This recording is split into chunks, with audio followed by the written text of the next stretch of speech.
Hello दोस्तों, नमस्कार, good morning. कैसे हैं आप लोग? उम्मीद करती हूँ कि आप लोग बहुत अच्छे होंगे और पढ़ाई भी बहुत अच्छी हो रही होगी।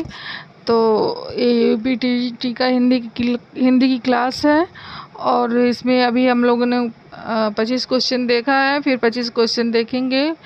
उम्मीद करती हूँ कि आप लोगों को क्लास बहुत अच्छी लगेगी। तो चलिए शुरू करते हैं आज की क्लास। इसमें है पहले नंबर पे क्वेश्चन है कि संदेश राशक की रचयिता कौन है। संदेश राशक की रचयिता कौन है? ऑप्शन है इसमें अब्दुल रहमान, चंद्रबरदाई, सरहपा, विद्यापति। तो इसमें ऑप्शन नंबर आपका सही हो जाएगा, पहला ही ए ऑप्शन सही हो जाएगा, अब्दुल रहमान। अब्दुल रहमान। अगला प्रश्न इसमें है सिद्ध साहित्य की भाषा क्या मानी जाती है। सिद्ध साहित्य की भाषा क्या मानी जाती है? ऑप्शन है इसमें अवधी, अपभ्रंश, ब्रजभाषा, खड़ी बोली। तो इसका ऑप्शन नंबर सही हो जाएगा दूसरा, अपभ्रंश भाषा मानी जाती है सिद्ध साहित्य की भाषा। अगला प्रश्न इसमें है ढोला मारू रादुहा किस काल की रचना है। ढोला मारू रादुहा किस काल की रचना है? इसमें ऑप्शन है आदिकाल, भक्तिकाल, रीतिकाल, आधुनिक काल। तो तीसरे प्रश्न का उत्तर आपका हो जाएगा ए ऑप्शन सही हो जाएगा, आदिकाल की रचना है ढोला मारूरा दुहा। अगला प्रश्न इसमें है कि कबीर किस संप्रदाय से संबंधित हैं। कबीर किस संप्रदाय से संबंधित हैं? रामानंदी संप्रदाय से, या नाथपंथ संप्रदाय से, या निर्गुण संत परंपरा से, या पुष्टि मार्ग से। तो कबीर जो हैं वह संबंधित हैं आपके ऑप्शन नंबर सी इसमें सही हो जाएगा, निर्गुण संत परंपरा से संबंधित हैं कबीर। अगला प्रश्न है 5 नंबर का कि अष्टछाप के कवियों का संबंध किससे है। अष्टछाप के कवियों का संबंध किससे है? राम भक्ति शाखा से है, या राम कृष्ण भक्ति शाखा से है, या सूफी काव्य से है, या रीति काव्य से है। तो प्रश्न नंबर 5 का उत्तर आपका हो जाएगा बी ऑप्शन सही हो जाएगा, इसमें कृष्ण भक्ति शाखा से संबंधित हैं। अष्टछाप में कुल कितने कवि थे? तो अष्टछाप में कुल 8 कवि थे। कितने थे? 8 कवि थे इसमें। 4 विठलनाथ के शिष्य और 4 वल्लभाचार्य के शिष्य और 4 विठलनाथ के शिष्य। अगला प्रश्न इसमें है विनय पत्रिका के रचयिता कौन है। विनय पत्रिका के रचयिता कौन है? सूरदास हैं, तुलसीदास हैं, या कबीरदास हैं, या रहीम हैं। तो प्रश्न नंबर 6 का उत्तर क्या हो जाएगा? प्रश्न नंबर 6 का उत्तर ऑप्शन नंबर बी हो जाएगा, तुलसीदास। अगला प्रश्न है रसखान किस भक्तिधारा के कवि हैं। रसखान किस भक्तिधारा के कवि हैं? राम भक्ति धारा के, या कृष्ण भक्ति धारा के, या निर्गुण भक्ति धारा के, या सूफी प्रेमाख्यानक के। तो इसका ऑप्शन कौन सा सही हो जाएगा? प्रश्न नंबर 7 का बी सही हो जाएगा, कृष्ण भक्ति धारा के। अगला प्रश्न है कि बिहारी सतसई में मुख्यतः किस रस की प्रधानता है। बिहारी सतसई में मुख्यतः किस रस की प्रधानता है? वीर रस, करुण रस, श्रृंगार रस, या भयानक रस। तो कौन सा सही हो जाएगा इसमें? प्रश्न नंबर 8 का सी सही हो जाएगा, श्रृंगार रस की प्रधानता है। अगला प्रश्न है शिवराज भूषण किस काव्यधारा की रचना है। शिवराज भूषण किस काव्यधारा की रचना है? भक्तिकाल, रीतिकाल, छायावाद, या प्रगतिवाद।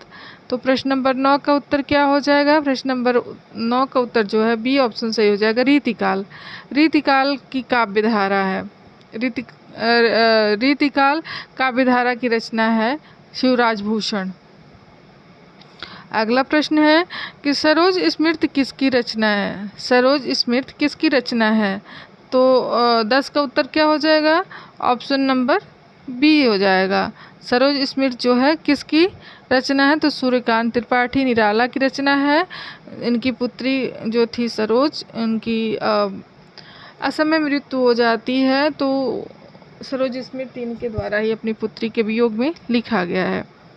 सरोज स्मृति जो रचना है सूर्यकांत त्रिपाठी निराला की रचना है। अगला प्रश्न है झूठा सच किस विधा की रचना है। झूठा सच किस विधा की रचना है? तो 11 का उत्तर जो हो जाएगा आपका बी ऑप्शन इसमें भी सही हो जाएगा, झूठा सच जो है उपन्यास विधा की रचना है। अगला प्रश्न है कि अंधा युग के लेखक कौन है। अंधा युग के लेखक कौन है? तो इसका उत्तर हो जाएगा आपका अंधा युग किसकी रचना है? तो धर्मवीर भारती की रचना है। ऑप्शन नंबर बी इसका सही हो जाएगा, धर्मवीर भारती। अगला प्रश्न है कि कितने पाकिस्तान के लेखक कौन है? कितने पाकिस्तान के लेखक जो हैं वह कमलेश्वर हैं। ऑप्शन नंबर पहला इसमें सही हो जाएगा। अगला प्रश्न इसमें है त्यागपत्र उपन्यास के लेखक कौन है? त्यागपत्र उपन्यास के लेखक कौन है? तो त्यागपत्र जो है वह जैनेन्द्र का है। ऑप्शन नंबर पहला इसमें सही हो जाएगा, जैनेन्द्र। अगला प्रश्न इसमें है कि गुनाहों का देवता के लेखक कौन है? गुनाहों का देवता के लेखक कौन है? तो इसमें ऑप्शन नंबर आपका सही हो जाएगा, गुनाहों का देवता जो है वह है धर्मवीर भारती की। ऑप्शन नंबर पहला इसमें सही हो जाएगा, धर्मवीर भारती। प्रश्न नंबर 16 है इसमें कि अभिधा किसकी शक्ति होती है? अभिधा किसकी शक्ति है? वाक्य की है, शब्द की है, वर्ण की है, ध्वनि की है? तो इसमें ऑप्शन नंबर बी आपका सही हो जाएगा, शब्द की शक्ति होती है अभिधा। 17 नंबर प्रश्न है कमल नयन में कौन सा अलंकार है? कमल नयन में कौन सा अलंकार है? तो 17 का उत्तर आपका हो जाएगा बी ऑप्शन, रूपक अलंकार हो जाएगा। Option number B. अगला प्रश्न है कि जैसे शब्द का प्रयोग सामान्यतः किस अलंकार में होता है? जैसे शब्द का प्रयोग सामान्यतः किस अलंकार में होता है? किस में होता है? रूपक में होता है, उपमा में होता है, अनुप्रास में होता है या यमक में होता है? तो इसका ऑप्शन जो है बी सही हो जाएगा, उपमा में होता है जैसे शब्द का प्रयोग। अगला प्रश्न है हिमालय का संधि विच्छेद क्या होगा? हिमालय का संधि विच्छेद क्या होगा? हिमधन आलय या हिमाधन लय या हिमधन लय या हिमधन आल? तो 19 का उत्तर आपका हो जाएगा ए ऑप्शन, हिमधन आलय बराबर हिमालय। 20 नंबर का प्रश्न है यथाशक्ति किस समास का उदाहरण है? यथाशक्ति किस समास का उदाहरण है?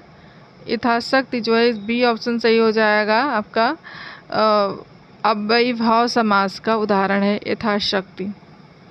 21 नंबर का प्रश्न है कि गिरिधर का सही अर्थ क्या है? गिरिधर का सही अर्थ क्या है? पर्वत धारण करने वाला, पर्वत पर रहने वाला, पर्वत देखने वाला या पर्वत बनाने वाला? तो 21 का उत्तर आपका हो जाएगा ए ऑप्शन सही हो जाएगा, पर्वत धारण करने वाले को हम गिरिधर कहते हैं। पर्वत धारण करने वाला सही इसका अर्थ होगा। 22 नंबर का प्रश्न है कि जलज का अर्थ है, जलज का अर्थ है क्या हो जाएगा? इस क्वेश्चन को मैं कल बताई थी आप लोगों को। ऑप्शन नंबर पहला हो जाएगा जल में जन्मा। अगला प्रश्न है कि हाथ पांव फूलना मुहावरे का अर्थ है क्या है? प्रसन्न होना, घबरा जाना, बीमार होना, तेज दौड़ना। तो प्रश्न नंबर 23 का उत्तर आपका क्या हो जाएगा? हाथ पांव फूलना मुहावरे का अर्थ क्या हो जाएगा? 23 का उत्तर आपका बी ऑप्शन हो जाएगा, घबरा जाना। 24 नंबर का प्रश्न है इसमें अंधे के हाथ बटेर लगना लोकोक्ति का क्या अर्थ है? अंधे के हाथ बटेर लगना लोकोक्ति का क्या अर्थ है? ऑप्शन इसमें परिश्रम को फल मिलना, बिना प्रयास के लाभ मिलना, अवसर खो देना, झूठ बोलना। तो 24 का उत्तर भी बी ऑप्शन सही हो जाएगा आपका, बिना प्रयास के लाभ मिलना। अगला प्रश्न इसमें है कि हिंदी की मानक लिपि कौन सी है? हिंदी की मानक लिपि कौन सी है? रोमन है, देवनागरी है, फारसी है या गुरमुखी है? तो 25 का उत्तर क्या हो जाएगा? ऑप्शन नंबर बी हो जाएगा, देवनागरी लिपि है। तो इस तरह से आज हम लोगों ने कुल मिलाकर 50 क्वेश्चन किए, 25 इसमें किए और 25 उसमें किए थे, पहले वाले में किए थे। तो टोटल 50 क्वेश्चन हो गए। उम्मीद करती हूँ कि आप लोगों को क्लास बहुत अच्छी लगेगी, और अगर क्लास अच्छा लगे तो वीडियो को लाइक कर दीजिए, शेयर कर दीजिए, चैनल पर नया सब्सक्राइब कर दीजिए। धन्यवाद। और पढ़ाई अपनी करते रहिए अच्छे से।